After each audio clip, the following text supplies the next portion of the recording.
요한일서 1장 1절부터 4절입니다. 신약성경 387면입니다.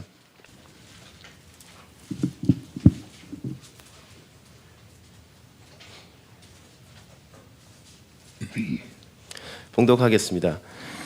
태초부터 있는 생명의 말씀에 관하여는 우리가 들은 바요, 눈으로 본 바요, 자세히 보고 우리의 손으로 만진 바라. 이 생명이 나타내신 바 된지라. 이 영원한 생명을 우리가 보았고 증언하여 너희에게 전하노니, 이는 아버지와 함께 계시다가 우리에게 나타내신 바 된 이시니라. 우리가 보고 들은 바를 너희에게도 전함은 너희로 우리와 사귐이 있게 하려 함이니, 우리의 사귐은 아버지와 그 아들 예수 그리스도와 더불어 누림이라. 우리가 이것을 쓰면 우리의 기쁨이 충만하게 하려 함이라. 아멘. 아멘. 이제 오세준 목사님께서 시한부 인생으로 끝낼 것입니까? 라는 제목의 설교 말씀을 전하시겠습니다. 많은 은혜 받으시기 바랍니다.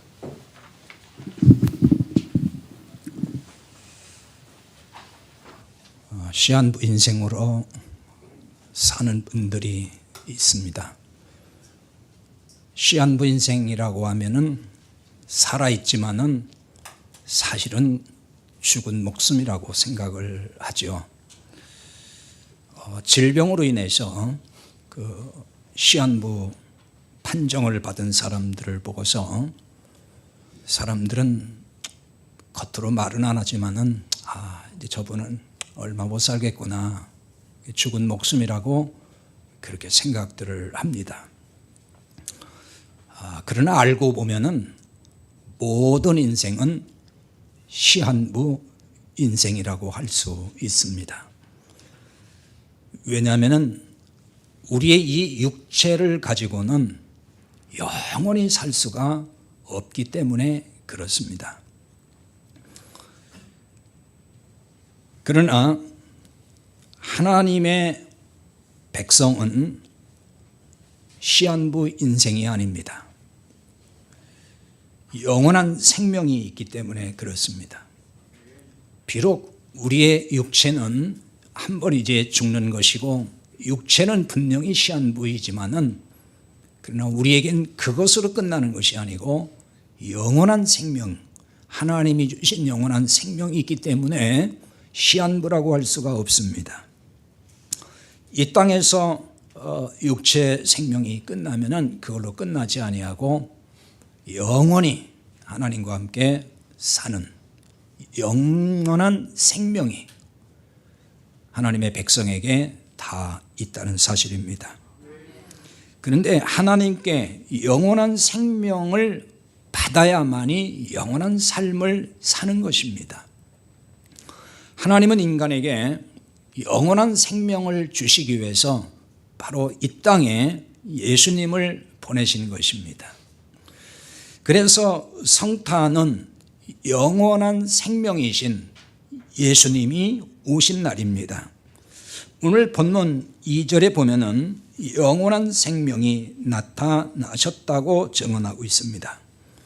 하나님이 사람으로 오셔서 영원한 생명의 길을 보여주셨습니다. 이것이 성탄의 본질에서 매우 중요한 점입니다.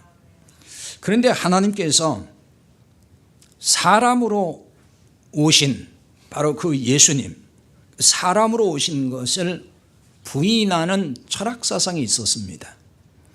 영지주의라고 하는데요, 헬라 철학사상으로 초대교회에 침투했는데 바로 이단 사상입니다.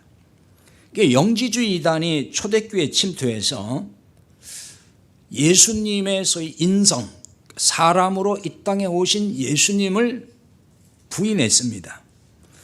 영지주의 사상은 영육 이원론주의인데, 영적인 건 선하고 아름답지만은 물질에 속하는 것은 전부 더럽고 악하다고 보는 사상입니다. 사람의 몸도 물질에 속했기 때문에 이게 더럽고 악하다, 이렇게 보는 사상이에요. 영지주의 이단이 이 초대교회에 침투해서 바로 예수님의 인성, 사람으로 오신 예수님을 이제 부인했던 것입니다. 이 때문에 사도 요한은 요한 1서를 기록하면서 바로 이 문제부터 어필하는 걸 볼 수 있습니다. 오늘 본문의 1절 하반절에 보면은 우리가 들은 바요 눈으로 본 바요 자세히 보고 우리 손으로 만진 바라 이렇게 말씀했습니다.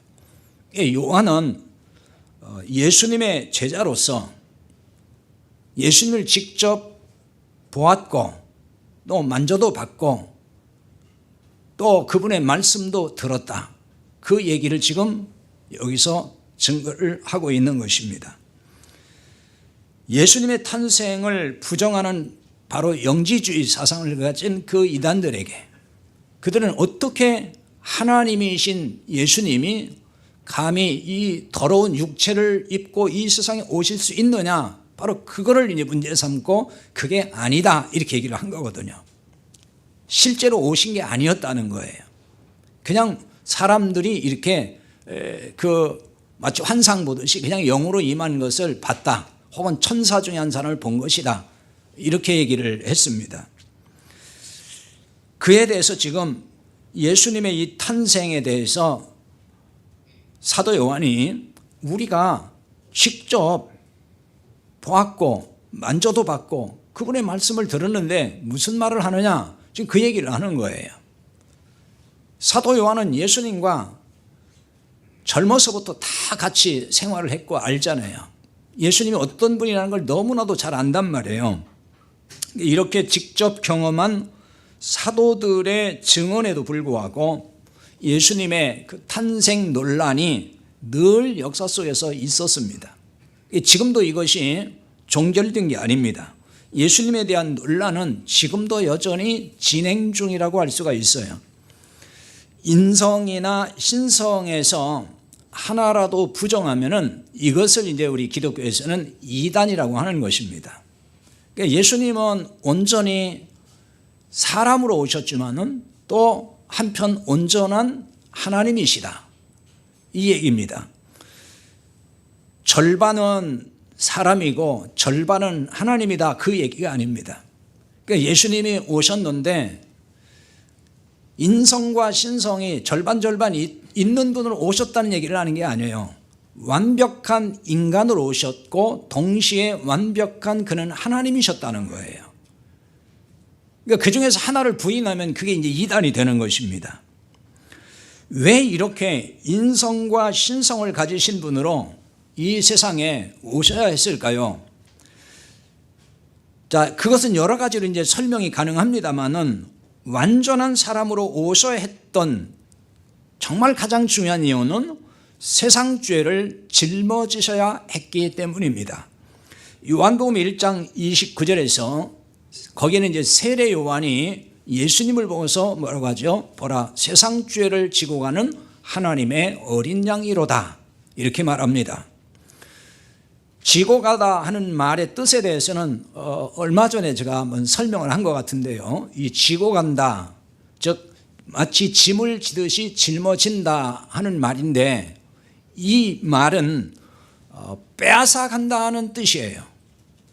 다른 사람이 짐을 가지고 있는데 그 무거운 짐 당신이 지지 말고 내가 지겠다 하고서 채뜨려서 내가 짊어지겠다 하고 짊어진다 그 얘기입니다. 그러니까 예수님이 세상 죄를 짊어졌다는 말은 세상 모든 사람이 지고 가는 그 무거운 죄악의 짐을 내가 짊어질 테니 나한테 줘라 하고서 이렇게 가져갔다는 거예요. 그리고 짊어지셨다 그 얘기입니다.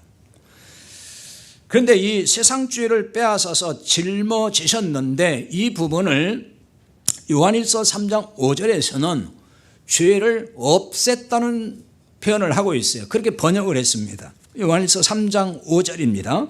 그가 우리 죄를 없애려고 나타나신 것을 너희가 아나니 그에게는 죄가 없느니라. 자, 예수님에게는 뭐가 없느냐면 죄가 없어요. 그러니까 완전한 사람으로 오셨지만 하나 딱 다른 게 있어요. 그건 죄가 없으셨다는 겁니다. 왜냐하면 죄인이 죄인을 구원할 수가 없기 때문인 거죠. 근데 그 예수님께서 죄를 없애려고 나타나셨다. 그러니까 죄를 없애려고 세상에 오셨다는 거예요. 그러니까 성탄은 뭐냐? 이 세상의 죄를 없애기 위해서 오셨다는 겁니다. 그 없앤다고 하는 이 동사가 앞서 말씀드린 요한복음 1장 29절에 세상 죄를 짊어진다고 할 때 짊어지다 라는 단어와 똑같은 단어입니다. 거기서는 지신다, 짊어진다로 번역을 했고, 또 요한일서 3장 5절에서는 그 죄를 없앤다라고 번역을 했어요. 그러니까 다 같은 뜻인 겁니다. 또 골로새서 2장 14절에 보면은 그 같은 동사를 가지고 거기에서는 죄하여 버리셨다 이렇게 번역했어요. 다 같은 얘기입니다.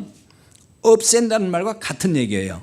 골로새서 2장 14절 보겠어요. 우리를 거스르고 불리하게 하는 법조문으로 쓴 증서를 지우시고 죄하여 버리자 십자가에 못 박으시오 그랬어요.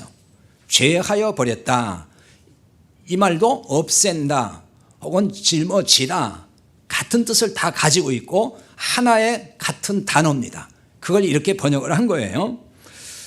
표준 세번역과 공동번역은 조금 독특하게 번역을 했더라고요. 거기에 보면은 우리를 거스르고 불리하게 하는 법조문, 이게 이제 골로새서 2장 14절인데 그 거스르고 불리하게 하는 법조문, 그것을 빈문서라고 번역을 했어요.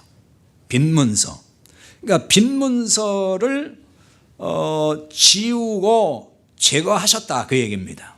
빈문서가 뭔지 아시죠? 빈문서가 있는데 그걸 완전히 싹 지워버렸다는 거예요. 빚 없는 것으로 하셨다. 예수님이 그 일을 위해서 오셨다는 거예요. 그러니까 우리의 죄는 도무지 갚을 수 없는 빚과 같다는 겁니다. 왜 빚이 너무 많으면은 감당할 수 없고 도무지 갚을 수 없어서 파산이 되잖아요. 우리 인생은 사실상 하나님 앞에서 파산된 인생이라는 거예요. 마치 그 죄가 갚을 수 없는 빚과 똑같다는 겁니다. 빚쟁이와 같다.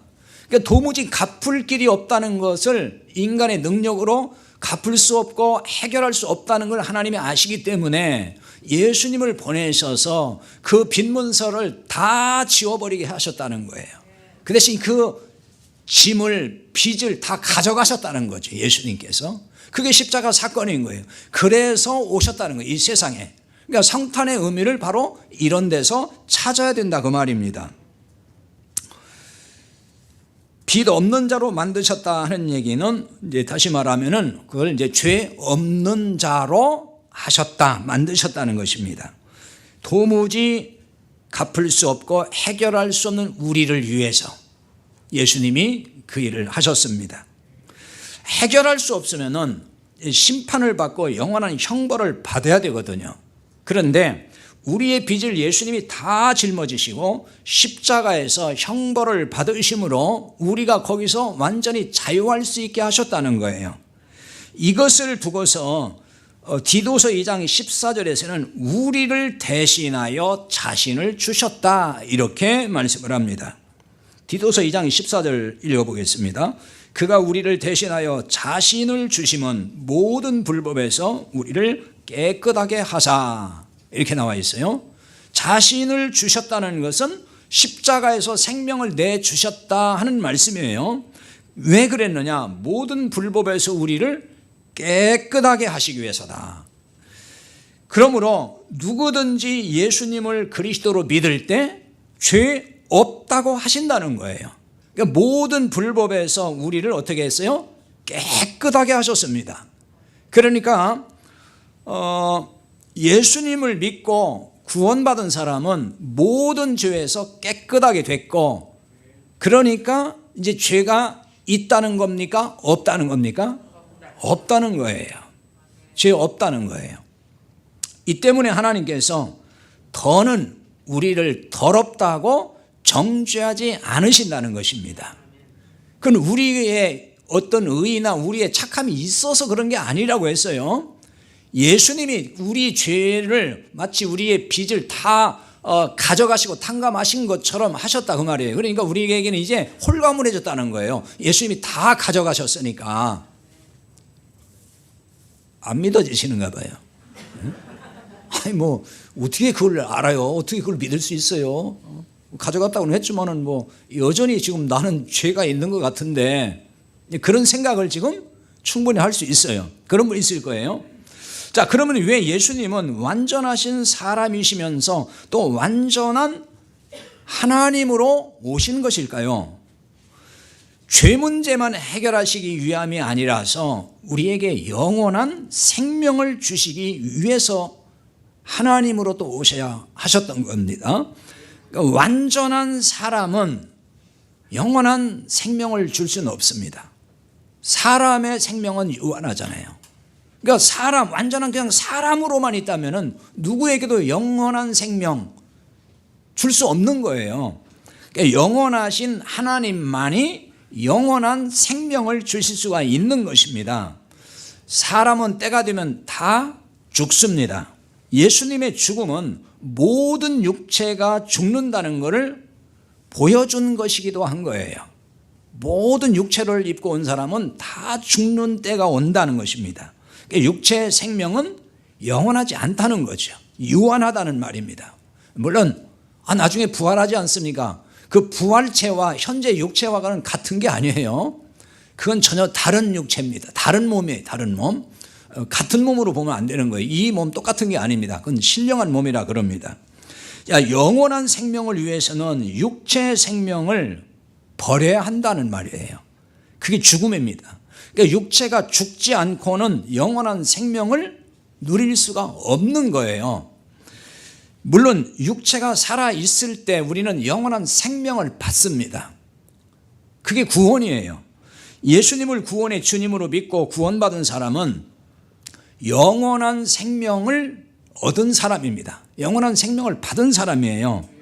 요한복음 5장 24절에 말씀을 합니다. 내가 진실로 너에게 이르노니 내 말을 듣고 또 나 보내신 이를 믿는 자는 영생을 얻었고, 그래서 영생을 얻을 것이 아니고 영생을 얻었다는 것입니다. 심판에 이르지 아니하는 사망에서 생명으로 옮겼느니라 그랬어요. 이미 옮겨진 자라는 거예요. 생명 가운데. 그 생명은 육체 생명 말하는 게 아니고 영원한 생명 가운데 이미 옮겨졌다 하는 것입니다. 이게 구원받은 사람의 상태인 겁니다. 자, 그렇다면 이제 중요한 점이 이거예요. 여러분에게 영원한 생명이 있다는 걸 어떻게 알 수 있느냐는 거예요. 아니, 영원한 생명이 있다고 저는 믿습니다. 그런데 그걸 어떻게 알 수 있죠? 그 질문이 나와야 돼요. 그렇죠. 그걸 그럼 내가 어떻게 알 수 있을까? 그냥 내가 확신하면 되는 걸까?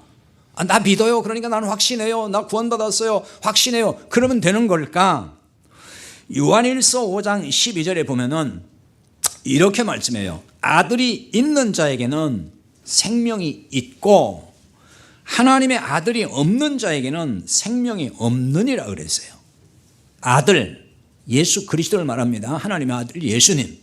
그 예수님이 있는 자에게는 뭐가 있어요? 생명이 있고, 육체의 생명 아닙니다. 영원한 생명을 말하는 거예요. 그 영원한 생명이 있고 하나님의 아들이 없는 사람에게는 그 생명이 없다는 거예요. 없는 사람이라는 것입니다.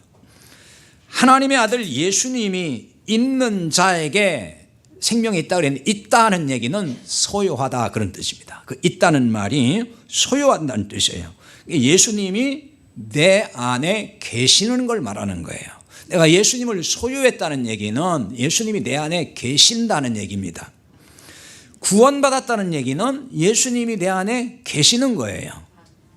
그렇죠? 예수님을 소유한 사람이 그러니까 생명이 있다 그 말입니다. 왜냐하면 예수님이 영원한 생명으로 오셨잖아요. 영원한 생명이신 그분이 내 안에 계시니까 나도 자연히 영원한 생명이 있는 존재가 되는 거예요. 로마서 8장 9절 하반절에 보면은 누구든지 그리스도의 영이 없으면 그리스도의 사람이 아니라 이렇게 말씀합니다. 그리스도의 영이 뭐죠? 성령에 대한 다른 표현입니다. 그러니까 성령을 여러 가지로 표현하는데 그리스도의 영도 성령을 말하는 겁니다. 자, 그리스도의 영이 없으면 그리스도의 사람이 아니라 그랬어요. 그럼 그리스도의 영이 있다는 얘기는 그리스도의 영을 소유한 사람, 그리스도의 영이 내 안에 있는 사람을 말하는 것인데, 그런 사람이 그리스도인이라는 거예요. 그리스도의 사람, 우리가 크리스찬이라 그러잖아요. 크리스찬이라는 건 그냥 교회 다니는 사람을 말하는 게 아니고 그리스도의 영이 안에 있는 사람인 거예요. 그런 사람을 보고 우리는 흔히 구원받은 사람이다, 이렇게 말을 하는 것입니다. 그러므로 예수님이 있는 자란 그리스도의 영이 있는 사람이에요. 그럼 그리스도의 영 뭐라겠죠? 성령님이라 그랬어요. 같은 얘기예요. 성령님이 있는 사람이 생명이 있는 사람이에요. 영원한 생명이 있는 사람입니다. 그런데 자, 성령님이 있는 사람은 그냥 성령님이 안에 계신 그대로 아무 일도 없이 그렇게 그냥 사는 걸까요? 성령님이 안에 계시면은 반드시 성령님이 우리를 이제 이끌어 가신다는 거예요. 성령님이 인도하신다는 것입니다. 성령님이 계시면은 반드시 성령님이 인도를 하시는 거예요. 성령님이 계시는데 아무 일도 없이 그냥 가만히 계시는 건 아닙니다. 로마서 8장 14절에 보세요. 거기 이렇게 나와 있어요. 모든 하나님의 영으로 인도함을 받는 사람은 곧 하나님의 아들이라 그랬어요. 하나님의 영, 하나님의 영도 성령님에 대한 다른 표현이에요. 그리스도의 영, 하나님의 영 같은 말이에요. 그 성령님의 인도를 받는 사람이 곧 누구라고요? 하나님의 아들이다. 왜 아들이라고 하는지에 대해서는 몇 번 설명드렸습니다. 왜 딸은 안 나오고 아들이라고 하느냐? 지금 구원받은 사람을 하나님의 아들이라고 하는 거예요. 왜요? 생명의 씨가 있다고 말이에요. 그래서 아들이라 그러는 거예요. 여자에겐 씨가 없잖아요. 그러니까 모두를 포함하는 거예요. 구원받은 모든 사람은 하나님의 아들인데, 그 사람은 하나님의 영의 인도를 받는다는 거예요. 그게 하나님의 영이 있는 사람이고 그게 하나님의 아들이라는 것입니다. 그러니까 하나님의 영으로 인도함을 받으면 영원한 생명이 있다는 증거가 된다고 말해요. 그게 증거가 되는 거예요. 그럼 이런 점에서 여러분은 성령님의 인도하심을 받고 있습니까? 그러면 성령님은 또 우리를 어떻게 인도하실까? 그게 궁금하죠. 자, 인도를 받는다고 했어요. 그럼 어떤 면에서 인도를 하는 거냐? 하나님은 어떻게 성령님이 내 안에서 우리를 인도하실까 하는 것입니다. 그럼 어떤 길로 또 인도하실까? 요한복음 15장 26절에 가서 보면은 거기 아주 중요한 말씀이 나와요. 내가 아버지께로부터 너희에게 보낼 보혜사, 곧 아버지께로부터 나오시는 진리의 성령이 오실 때에 그가 나를 증언하실 것이요 그랬어요. 진리의 성령이 오시면은 그 성령님이 누구를 증언해요? 예수 그리스도를 증언해 준다는 거예요. 그러니까 성령님은 왜 오셨느냐? 예수님을 증언하기 위해서 오신 것입니다. 그게 가장 중요한 거예요. 이걸 모르니까 엉뚱한 소리 하는 거예요. 그러므로 성령님이 자신 안에 계시면은 그 성령님이 내 안에서 누구를 증언하겠어요? 예수님을 증언한다는 거예요. 그래서 성령님이 임하면은 예수님을 알기 시작을 해요. 그분이 누군가를 안다는 거예요. 그 말은 다시 말해서 복음이 깨달아지고 복음을 알아가게 되고 믿어지게 된다는 거예요. 그리고 중요한 거는 그 예수님을 증언하도록 성령님이 인도해 가신다는 거예요. 우리를 그렇게 인도하는 거예요. 자, 오늘 본문 2절에 보면 이렇게 말씀해요. 이 생명이 너희에게 나타나신 바 된지라. 이 영원한 생명을 우리가 보았고 증언하여 너희에게 전하노니 그랬어요. 3절에도 보면은 우리가 보고 들은 바를 너희에게도 전함은이라고 말씀합니다. 사도 요한은 예수님을 눈으로 보았고 또 손으로 만져보았다고 했어요. 이 말은 쉽게 말하면 무슨 얘기죠? 예수님을 내가 경험했다 그 얘기잖아요. 예수님을 내가 체험했다. 그냥 어서 들은 얘기가 아니다. 이론적으로 내가 배워서 아는 예수님이 아니고 나는 그 예수님을 만져봤고 그분과 다 얘기해봤고 그분 말씀도 들어봤고 다 막 경험한 사람이다. 그래서 내가 하는 얘기다 그 얘기입니다. 그러니까 이 얘기는 뭐냐? 내가 경험했기 때문에 경험한 예수님을 나는 전할 수밖에 없다는 거예요. 그 얘기를 해줄 수밖에 없다는 거예요. 예수님을 믿고 영원한 생명을 받았기 때문에 예수님을 전할 수밖에 없다 그런 얘기입니다. 사람이요, 자기가 특별한 경험을 하면은 그걸 사람들에게 말하지 않고는 입이 근질근질해서 견딜 수가 없는 거예요. 그렇죠? 특별한 경험을 하면 다 말하고 싶잖아요. 그러니까 내가 예수님을 경험했으면은 사람들에게 말하고 싶은 거예요. 복음을 깨달았으면 얘기하고 싶은 거예요, 자꾸. 그래서 저도 자꾸 얘기하는 거예요, 여러분에게. 복음이 이런 거라고. 입이 그냥 근질근질하다니까. 여러분에게 영원한 생명이 있고 그리스도의 그럼 영이 임했다는 것은 무슨 의미일까요? 그리스도의 영, 성령이 임했어요. 성령의 인도를 받고 있어요, 여러분이. 그걸 다른 말로 말하면 지금 내가 예수님을 경험했고 지금도 경험하고 있다는 뜻인 거예요, 그게. 성령님이 그리스도의 영이잖아요. 그러면 그리스도의 영이 여러분 안에 들어오셨어요. 그러면 그분과 함께 늘 동행하잖아요. 그분이 늘 말씀하고 깨닫게 해주고, 그러니까 항상 지금 내가 누구 경험하는 거예요? 예수님을 경험하는 것이에요. 현재적으로 경험하는 거예요. 이게 내가 과거에 경험을 했고, 나는 저 옛날에는 열심히 기도원도 다니고 뭐 기도 많이 하고 금식 기도, 그때는 내가 체험을 많이 했어요. 그런데 지금은 꽝이다, 그거 얘기죠. 그거는 맞는 얘기가 아닌 거예요. 잘못된 거예요, 그게 지금. 성령님이 임해서 예수님을 경험했으면 그때나 지금이나 동일하게 그는 여전히 지금도 경험하고 있는 사람이 되어야 맞는 거예요.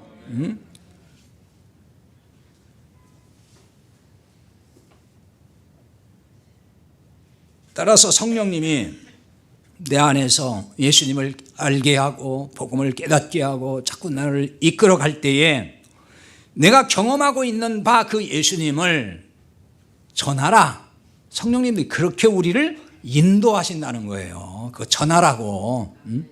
성령님이 그 길로 우리 인도하신다는 겁니다. 그러니까 여러분에게 예수님을 전하고 싶은 마음이 정말 1도 없다, 요만큼도 없다 그러면 그 어떤 사람일까요? 그런 사람은 어떤 사람이에요? 예수님의 생명이 있다고 볼 수 없어요. 예수님의 생명이 없는 사람이라는 뜻이에요. 그러니까 예수님 이야기 꺼내는 것도 불편하고, 또 그 어떤 복음이나 이런 거 얘기하면 듣기 싫어하고, 그런 얘기하는 거 아주 부담스러워하고. 그건 뭐예요? 지금 내 안에 예수님이 안 계시니까 그런 거잖아요. 내 안에 예수님이 계셔요. 그리스도의 영이 계셔요. 그래서 내 안에 자꾸 깨닫게 하고 알게 해주면은 그거 자꾸 얘기하고 싶지. 어떻게 그런 얘기하는 게 듣기 싫고 거부감 받고 거부감을 드러내고 뭐 이렇게 할 수 있냔 말이에요. 그건 아닌 거예요. 예수님의 생명이 없는 사람, 예수님의 생명이 없는 사람, 그런 사람은 바로 누구예요? 그야말로 그게 시한부 인생인 거예요.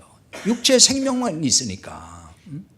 육체의 생명만 있는데 영원한 생명이 없는데 시한부 인생이죠. 그 사람은 육체로 살다 그냥 좀 끝이니까, 영원한 멸망이니까. 자, 성령님은 예수님을 전하고 싶은 마음을 주시는 거예요. 예수님을 전하려면은, 자, 우리가 뭘 알아야 되죠? 예수님을 알아야 되잖아요. 그걸 다른 말로 말하면은 복음을 알아야 된다, 그 말이에요. 예수님을 말해야 되는데 내가 복음을 부르는데 어떻게 예수님을 말할 수 있어요? 아, 예수님이요, 저 베들레헴에 탄생하셨고요, 그리고요 뭐 십자가에 죽으셨고, 그거 얘기하라는 게 아니에요. 그거 누가 다 알아요. 그거 예수 안 믿는 사람도 다 알아요. 예수님이 누구신가를 알아야 된다는 얘기는 그 복음이 뭔지에 대해서 깨달아져야 되는 것이고, 알아야 그거 얘기할 수 있다, 그 말입니다. 이런 설명을 제가 막 어떻게 지금 한꺼번에 못하니까 막 답답하기만 해요. 못 알아듣는 사람이 있는 것 같아서. 자, 예수님을 전하려면은 복음을 알아야 되니까, 그러면 이제 어디에 관심 갖죠? 복음에 관심을 가질 수밖에 없는 거예요. 복음에 관심 갖는 거예요. 그리고 복음의 말씀을 깨닫도록 성령님이 인도하셔요. 그러니까 성령님이 항상 복음의 말씀에 관심 갖도록 이끌어 주시고, 그러면서 우리를 깨닫게 해주신다고 말입니다. 그래서 성령님이 항상 깨닫도록 여러 가지 길로 인도하시는 거예요. 복음을 먼저 깨달은 사람을 통해서 또 복음을 듣고, 그래서 깨닫기도 하고, 또 어떤 복음에 관한 좋은 책을 통해서 깨닫기도 하고, 또 그런 설교를 통해서 깨닫기도 하고, 성령님이 그렇게 깨닫는 길로 우리를 인도하신다는 거예요. 자, 근데 이 성령님의 인도를 오해하면 안 되는 거예요. 한국교회 성도들이 가장 많은 오해가 성령의 인도에 대한 오해예요. 자, 복음에는 무관심해요. 예수님이 누군지에 대해서 배우려고도 안 해요. 나 다 안 돼 그냥. 예수님에서 탄생하셨고 어디서 어떤 일을 하셨고 어떻게 죽으셨고 이거 다 안 돼. 그거 얘기하는 게 아니라 그랬어요. 복음에는 무관심하면서 세상 욕심을 채우는 일에는 정말 열심히 해요. 그런데 바로 이 세상 욕심을 채워가는 그 일에 성령님의 인도를 운운하지 말라는 거예요. 그런 사람이 너무 많아요. 세상 욕심을 채워가는 일에 성령님의 자기 인도를 받고 있다는 거예요. 그거는요, 성령님의 인도가 아니고 사탄의 인도라는 걸 아셔야 돼요. 자, 요한일서 2장, 오늘 요한일서를 자꾸만 찾아보는데요. 2장 15절, 17절에 다 나와 있어요.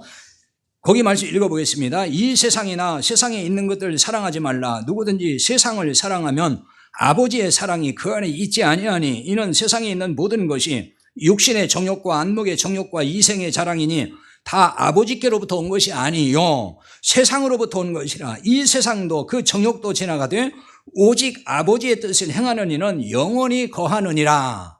이렇게 말씀한다고요. 세상 욕심은, 한마디로 세상 욕심은 하나님께로부터 온 것이 아니라는 거예요. 세상으로부터 왔다는 거예요. 그럼 그 세상으로부터 왔다는 게 어디예요? 세상 어디서 왔다는 얘기예요? 이건 사탄으로부터 왔다는 표현을 그렇게 하는 거예요, 지금. 그러니 성령님이 세상의 욕심을 부리도록 그렇게 인도를 하실까요? 아니, 성령님이 야, 저거 얼마나 좋으냐, 너 그거 욕심내서 좀 갖도록 해라, 내가 인도해 줄게. 성령님 그럴까요? 야, 이번에 거기 투자하면 억수로 돈 벌 거다, 거기 투자해봐라, 이렇게 인도할까요? 여러분, 그거는 성령님의 인도가 절대로 아니에요. 그냥 자기 생각인 거예요. 자기 욕심이에요. 세상 욕심 부리는 일에 이끌려 내가 살고 있다. 그럼 그 사탄의 인도를 받는 사람이지 성령님의 인도를 받는 사람이라고 할 수가 없는 거예요. 성령님은 절대로 그렇게 인도 안 합니다, 우리를. 이 세상도 그 정욕도 다 지나간다 그랬어요. 이 말은 뭐예요? 영원하지 않다 그 말이잖아요. 이 세상 영원하지 않다는 얘기예요. 주님 오실 때까지예요. 그때 다 모든 것이 없어집니다. 다 지나가요. 정욕도 다 지나간다. 그러니까 세상 건 아무리 욕심을 내도 다 사라질 것들이라는 얘기를 하는 거잖아요. 다 사라질 것들이에요. 이걸 보고 뭐라고 하죠? 시한부라고 하는 거예요. 시한부에 불과한 거예요, 지금. 이렇게 없어질 것들을 붙들고 사는 사람이 뭐냐? 시한부 인생이 바로 그런 인생인 거예요. 이따가 다 없어질 것들, 그것이 보배인 줄 알고 그게 생명인 줄 알고 붙들고 산다면 그 사람 지금 시한부 인생인 거예요. 그러나 하나님의 뜻을 행하는 이는 영원히 거한다 그랬습니다. 하나님의 뜻을 행하는 거에 뭐예요? 예수님을 전하며 사는 것이 하나님의 뜻을 행하는 거예요. 왜 그러죠? 하나님의 뜻은 아들 예수님을 믿고 영생 얻는 거라 그랬잖아요. 그러니까 그것이 하나님의 일이고 그게 하나님의 뜻이기 때문에 우리가 예수 그리스도를 전하면서 사는 것이 그게 하나님의 뜻을 행하면서 사는 것이 되는 거예요. 그래서 하나님의 뜻대로 산다는 말은 여기에 모두 귀결하는 거예요. 여러분, 그냥 입버릇처럼 주님 뜻대로 살아야 되는데 하나님 뜻대로 살게 해주세요, 이거 그냥 함부로 얘기하면 안 돼요. 그게 뭔지도 모르고 하나님 뜻대로 산다는 게 막연하게 얘기하면 안 된다 그 말입니다. 뭐가 하나님 뜻대로 사는 거냐 그거예요. 예수님을 전하는 일, 즉 복음을 위해 사는 일, 그게 하나님 뜻대로 사는 거예요. 우리는 어떤 일을 하며 살든지, 자, 어떤 직업이든 상관없어요. 직업에는 귀천이 없어요. 그 일을 통해서 복음을 위해서 살아가도록 초점을 복음에 맞추어서 일들을 하는 거예요. 이게 그리스도인의 삶인 거예요. 자, 이런 사람이 성령님의 인도를 따라 사는 사람이라고 말할 수 있는 것입니다. 그러니까 여러분에게 영원한 생명이 있다는 증거를 여기서 찾아야 된다 그 말이에요. 무슨 이상한 그 신비 체험을 해야만이 성령님의 인도를 받는 사람이고 그래야만이 내가 성령 안에서 사는 사람, 구원받은 사람이다. 자꾸 그런 데서 증거를 찾으려고 하면 안 되는 거예요. 그것이 증거라고 말씀하는 게 아니에요. 성령님은 우리를 복음으로 인도합니다. 예수 그리스도를 증거하도록 인도하시는 거예요. 뭐 세상적으로 뭐 잘 되게 해달라고 뭐 부동산 뭐 팔고 사고 뭐 그런데 뭐 하나님 인도하셔서 하나님 음성 들려서 이번에 집 팔았더니 막 값이 뭐 많이 받았고 또 어떤 땅을 사라고 뭐 성령님이 나한테 감동을 줘서 샀더니 막 그 엄청 올랐다더라 막. 그거는 자기 욕심이고 사탄이 그렇게 인도하는 거예요. 성령님의 인도는 그런 거 없어요. 한국 교인들은 이런 일을 너무 자연스럽게 말을 한단 말이에요. 저는 그거 볼 때 너무너무 답답해요. 그게 하나님 뜻이라면은 예수 믿는 사람들은 다 어떻게 돼요? 잘 살고 부자 돼야 되죠. 부동산 부자 돼야 되지. 성령님이 알려줄 거 아니에요. 야, 찬스야, 찬스. 너 그거 투자해. 막 그럴 거 아니에요. 성령님은 그런 거 안 알려줘요. 자, 그 다음에 성령님의 인도를 받는 사람들은 성도들과 사귐을 갖습니다. 오늘 3절인데요. 우리가 보고 들은 바를 너희에게도 전함은 너희로 우리와 사귐이 있게 하려 함이니 우리의 사귐은 아버지와 그의 아들 예수 그리스도와 더불어 누림이라 이렇게 나와 있어요. 사도 요한이 복음을 전하는 이유는 사귐을 위해서라는 거예요. 너희와 사귀기 위해서다. 성도들과 사귀기 위해서라는 말이에요. 근데 여기 이제 사귄다 하는 말은 요즘엔 좀 그 사귄다는 말이 약간은 좀 이상하다 할까요? 둘이 사귄대 뭐 그런 얘기 하잖아요. 그 얘기는 뭐죠? 둘이 결혼한다 뭐 이런 얘기로 사귄다 그러잖아요. 근데 여기서는 그 얘기하는 건 아니고요. 그 사귄다 여기 얘기는 교제한다, 우리 친교한다 그러잖아요. 우리 코이노니아라는 그 헬라 말을 그거는 거의 다 알 거예요. 그 단어예요. 이게 이제 교제하는 거, 또 참여하는 거, 혹은 그 나누어 준다 그런 뜻이에요. 이게 그러니까 이 말은 복음 안에서의 교제 그걸 말씀하는 건데요. 그러니까 성도의 교제는 우리 신앙생활에서 매우 중요합니다. 그냥 나 혼자 믿고 그냥 구원받고 그냥 하나님 나라 가면 되지 뭐 교제고 뭐 그런 게 뭘 필요해. 나 귀찮아요. 그거는 뭔가 지금 잘못 알고 있는 거예요. 굉장히 중요한 거예요. 그런데 성도의 교제라는 것도 오해하면 안 돼요. 성경이 말하는 이 교제는 예를 들면은 왜 우리 같이 먹고 마시고 그다음에 뭐 앉아가지고 세상 돌아가는 얘기 뭐 어디 가면 맛집이 있다더라 뭐 어디 가면 좋다더라 뭐 어디 가면 뭐 값이 싸다 뭐 시장 가면 뭐 싸게 많이 살 수 있다 막 그런 얘기 시큰하고 막 그다음에 며느리 흉도 보고 사위 흉도 보고 막 그렇게 막 수다 떨고 그걸 가지고 우리 오늘 성도의 교제를 했다. 그럼 돼야 안 돼요? 그건 교제가 아니에요. 세상 사람들이 그냥 만나서 수다 떠는 거지. 교회 공동체에서 그걸 가지고 성도의 교제라고 하면 안 되는 거예요. 성경이 말하는 교제는 그게 아니에요. 성도의 진정한 교제는 복음 안에서 하는 거예요. 복음 안에서의 교제는 나눔을 포함합니다. 나눔. 아까 교제, 사귐, 이게 이제 교제, 나눔이라는 뜻이 있다 그랬잖아요. 교제라는 말이 이 뜻이 있는데요. 나눔에는 크게 두 가지가 있어요. 물질의 나눔과 말씀의 나눔이 있습니다. 주님의 공동체라면은 사실 이 두 가지가 병행되어야 하는데 현실은 그렇지 않죠. 교회 안에 진정한 나눔에서 오는 교제가 없기 때문에 이런 현실이 되고 말았다고 생각이 들어요. 그러니까 교회 공동체는 우리가 보통 같은 지체고 또 믿음의 사람이라 그러잖아요. 주님의 지체고 다 형제 자매라 그러잖아요. 가족이란 말이에요. 그러면은 때로는 사실 물질도 나눠야 되거든요. 그런 교회도 있지요. 그런 분들이 있어요. 그런 분들 분명히 있지만은 교회적으로 그런 일들이 지금 잘 안 된단 말이에요. 그래서 나누면은 물질과 말씀의 나눔이 같이 있어야 된다는 것입니다. 말씀을 통한 삶의 나눔이 제대로 된다 그러면은 그러니까 물질의 나눔도 자연히 따라올 거예요. 그 말씀을 통한 삶의 나눔은 당연히 진리의 복음이 그 중심에 있어야 되는 거죠. 성도들과 이런 나눔이 활발해지려면은 어디에 관심 가져야 되죠? 복음에 관심을 가져야 되는 거예요. 생명의 복음에. 복음에 관심이 없으면은 결국 세상 일에 관심이 많잖아요. 그러니까 세상 얘기나 실컷 하다가 끝낼 수밖에 없는 거예요. 성도의 교제를 한다고 하면서 결국은 세상 얘기만 다 하다가 그냥 그걸로 끝나는 거예요. 그게 끝나고 나면 마음이 허탈해요.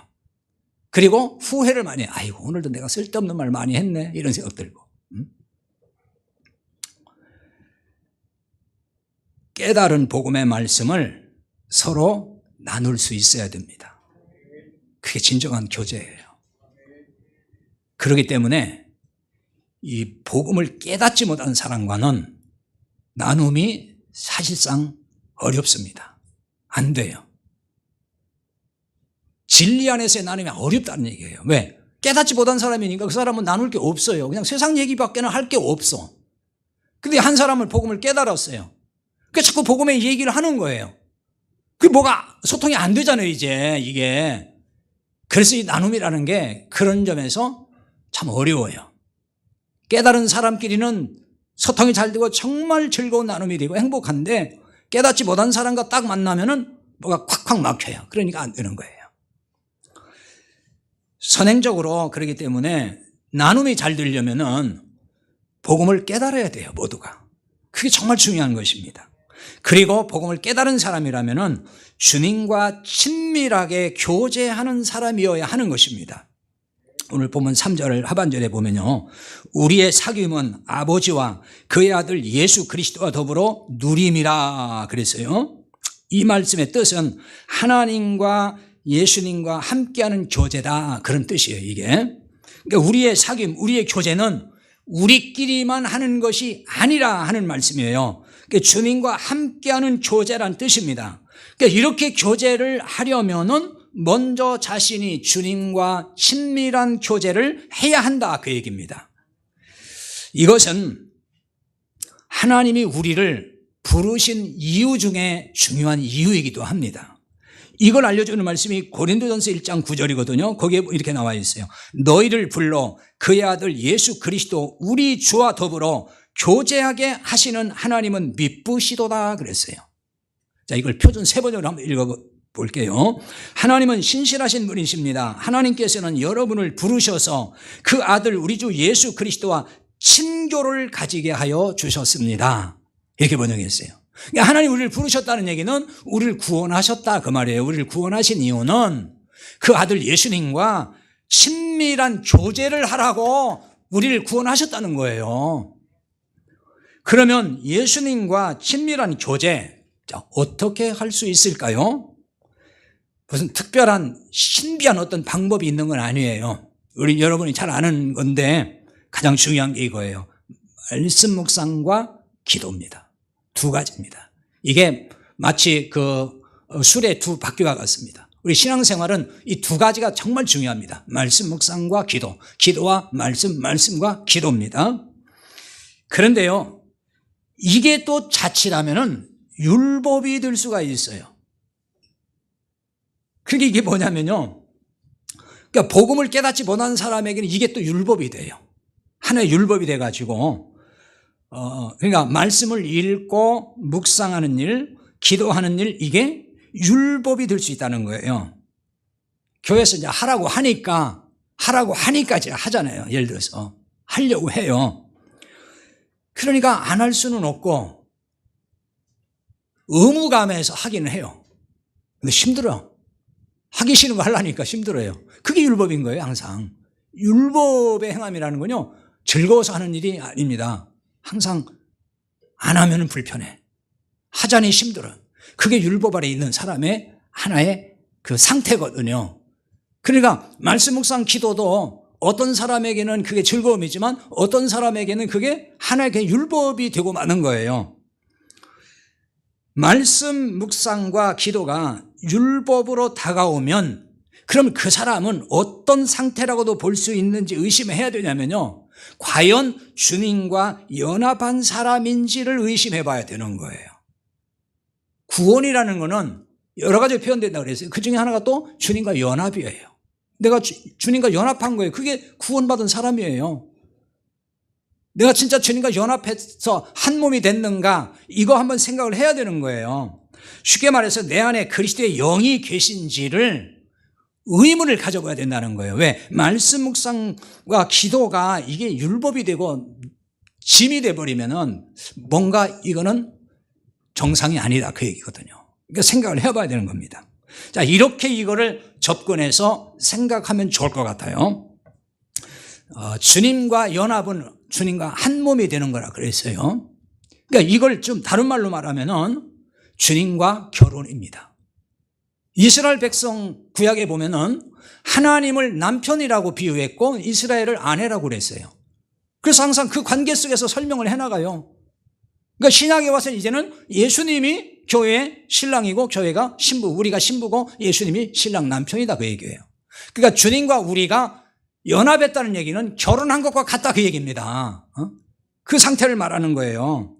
그러니까 이 관계에서 말씀 묵상과 기도를 한번 생각해 보라는 거예요.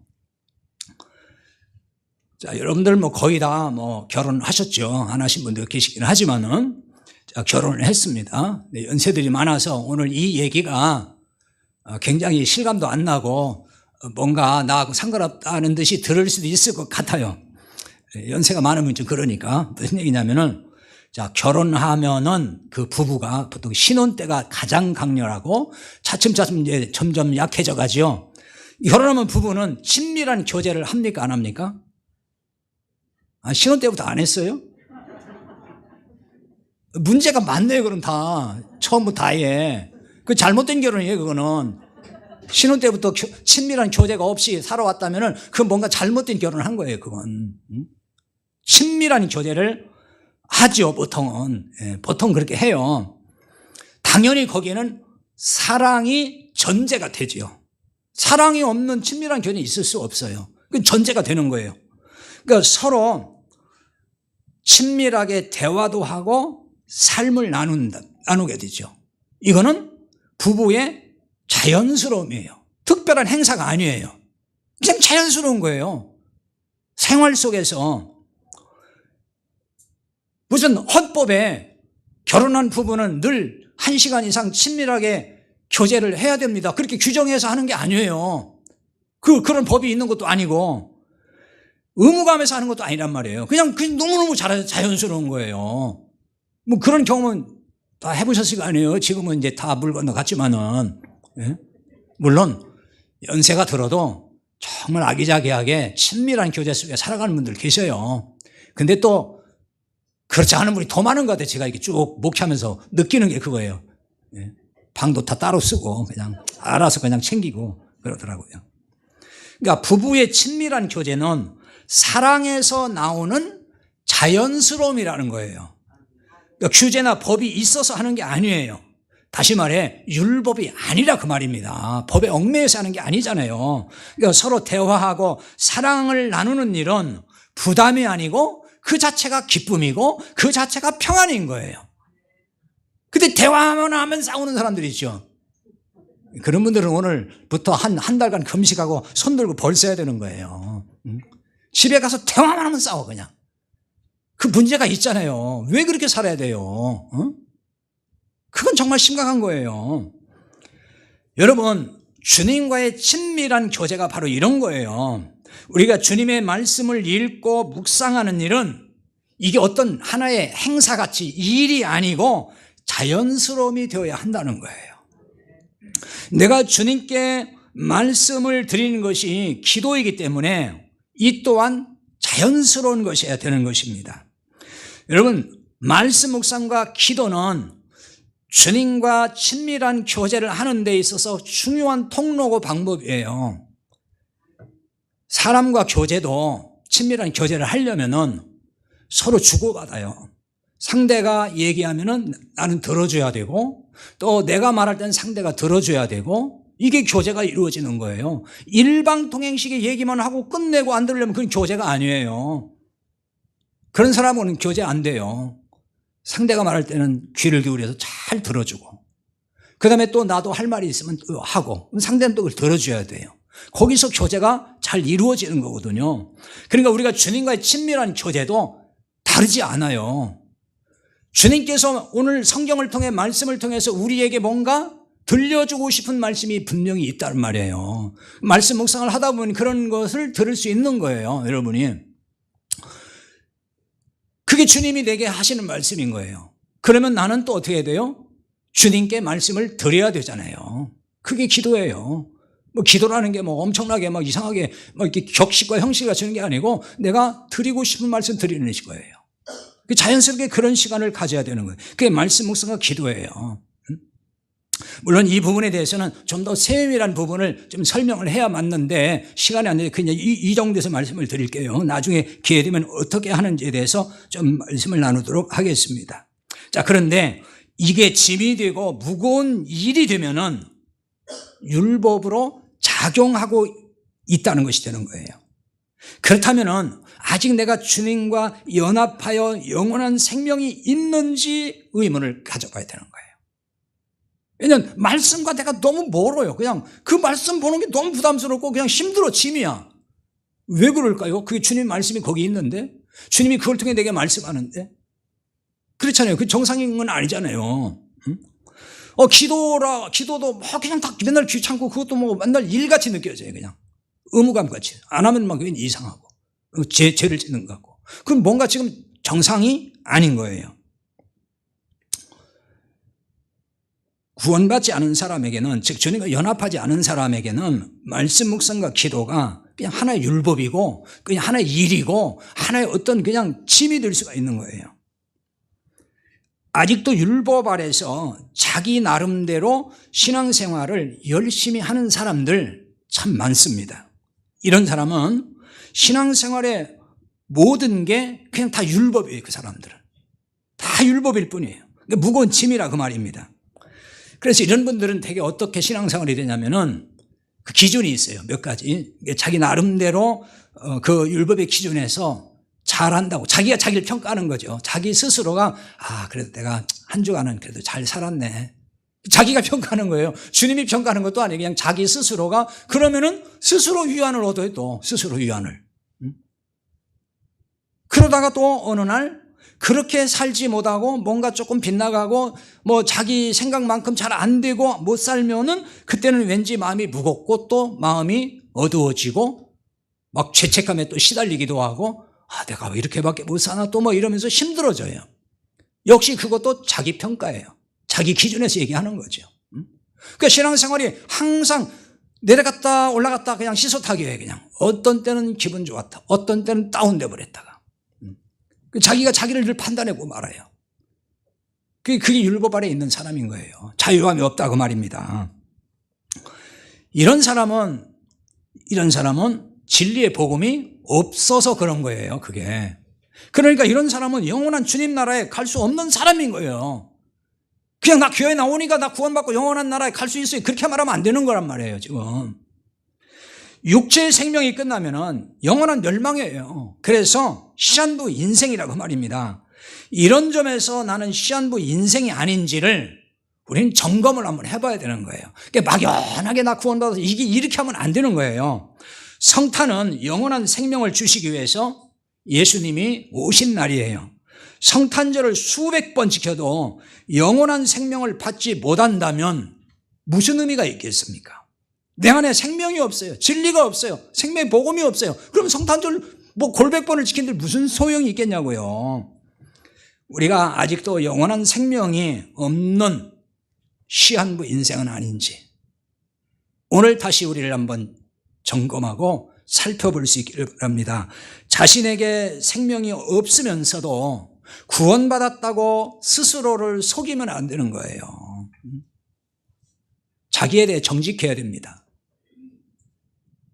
내가 그동안 열심히 많이 했으니까 그거 절대 증거가 아니에요. 기준 아니에요. 그거는. 그걸 가지고 판단하고 그걸로 나는 구원받았어 이렇게 얘기하면 안 된다 그 말이에요. 이게 제가 무슨 말을 하는지 알아들어야 돼요. 이거 알아들어야 되는 거예요. 그거 모르면서 나 복음 안다고 하면은 절대 안 돼요. 그 사람은 진리의 생명에 임할 수가 없어요. 완전히 나를 딱 내려놔야 돼요. 율법의 행위, 즉 종교적 열심으로 영원한 생명을 받는 게 결코 아니에요. 그동안 내가 뭘 열심히 했다는 거 절대 그거 가지고 생명 얻은 증거 아니다 그 말입니다. 값없이 은혜로 영원한 생명을 받았고 우리 안에 성령이 임하면은 오늘 또 성령님이 여러분을 이끌어 가실 것이고 성령님의 인도를 받는 사람이 될 겁니다. 아직도 시한부 인생이라면 오늘부터라도 영원한 생명을 받고 누릴 수 있기를 바랍니다. 같이 기도하겠습니다. 오늘 말씀을 의지해서 함께 기도하겠습니다. 예수님이 이 땅에 오신 것은 우리에게 영원한 생명을 주시기 위해서 오셨습니다. 그걸 우리는 구원이라고 얘기를 합니다. 구원받은 사람이라고도 얘기합니다. 정말 우리 안에 영원한 생명이 임했습니까? 그 증거는 성령님의 임하심, 그리스도의 영이 우리를 인도하는 거라고 그랬습니다. 그러면 성령님 그리스도의 영이 어떻게 인도하십니까? 우리를 진리 가운데 그리스도께로 복음으로 인도하시고 증언하도록 인도하십니다. 예수님을 증언하고 싶은 마음이 생기는 겁니다. 그게 성령의 인도하심입니다. 그걸 위해서 살도록 인도하시는 분이 성령님의 인도하심입니다.